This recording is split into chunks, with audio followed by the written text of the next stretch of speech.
Sebelum kita lanjutkan, ayo dukung channel ini dengan like, subscribe, dan bunyikan lonceng.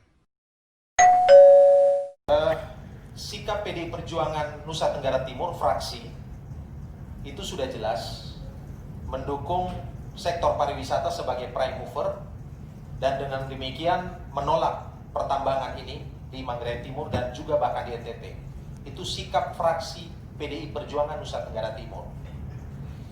Saya secara pribadi sebagai anggota Komisi 4 selalu bicara NTT itu nelayan ternak tani.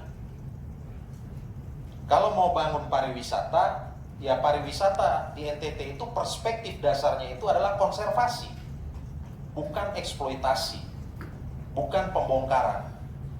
Dan pariwisata di Nusa Tenggara Timur harus dibangun di atas tadi yang saya katakan, nelayan ternak tani. Perikanan dan kelautan, NTT adalah provinsi kepulauan, 71% NTT itu adalah laut. Nah, laut kita belum kita berdayakan. Ternak, NTT pernah punya masa lalu menjadi eksportir ternak bahkan sampai ke Cina, Hong Kong, dan sebagainya. Dan kita punya potensi itu. Dan tentu juga NTT adalah pertanian. Kenapa? Ya pertanian itu kehidupan kita.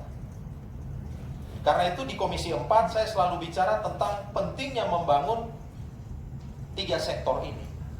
Maka ketika ada gonjang-ganjing ataupun keributan mengenai soal tambang ini, saya secara pribadi langsung mengambil positioning tegas. Secara pribadi saya langsung mengambil positioning tegas. Menolak. Yang berikut saya ingin katakan bahwa mayoritas kepala daerah kita itu tidak pernah peduli pada pembangunan dan pengembangan pertanian. Kenapa? Ya sulit. Kalau pertanian dan perkebunan hari ini menggeliat di banyak daerah, itu kerja masyarakat sendiri. Kerja komunitas, bukan kerja negara. Negara tidak pernah hadir membangun pertanian. Maka ketika kemudian dikatakan sektor pertanian itu sektor yang membawa kemiskinan, ya karena memang tidak pernah diurus. Dan paling gampang adalah mengeluarkan izin untuk investor kemudian melakukan penambangan. Nah karena itu mungkin paradigma kita, mindset kita harus dibenarkan dulu. Betul, kemiskinan NTT yang ada di angka 21% itu adalah kemiskinan petani, kemiskinan di sektor pertanian. Tetapi ingat, kemiskinan NTT itu bukan karena banyaknya lahan tidur, bukan karena manusia tidur, tapi karena negara yang tidur panjang. Karena tidak mampunya negara, kemudian dia lepas tangan dan kemudian mengeluarkan izin. Saya kira ini posisi yang harus kita kita tegaskan ya. Saya secara pribadi menegaskan itu. Yang kedua, pariwisata.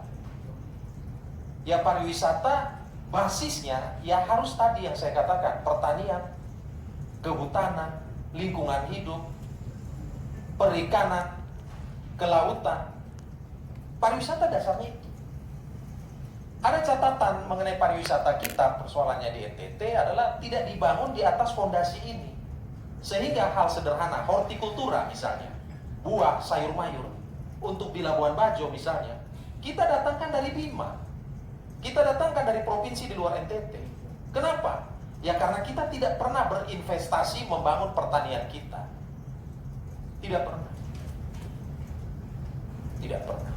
Maka saya katakan, kalau kita, negara ini, pemerintah pusat serius mau memerangi kemiskinan di NTT, harusnya pemerintah pusat itu turun tangan memberikan dana yang besar untuk membangun pertanian.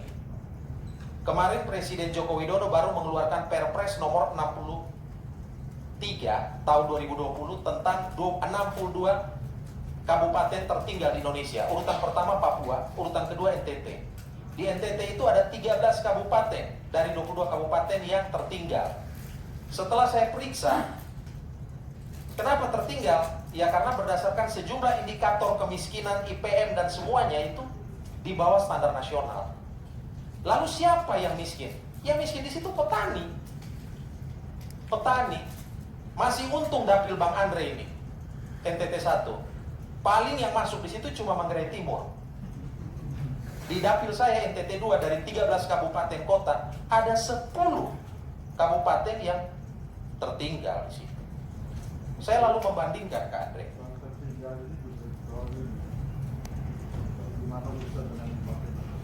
Ya, jadi ya saya kira di Flores masih agak untung, saya lihat ya, masih ada tanaman perkebunan, masih ada kopi, ada coklat, masih mendingan gitu loh. Tapi di Timor, waduh, mengerikan. Di Sumba pun juga seperti itu. Tetapi secara pribadi saya menyambut ini, dan saya sebelum bertemu dengan Bapak Ibu sekalian, saya juga di WA Group juga saya sudah terang-terangan lah menyampaikan sikap seperti ini.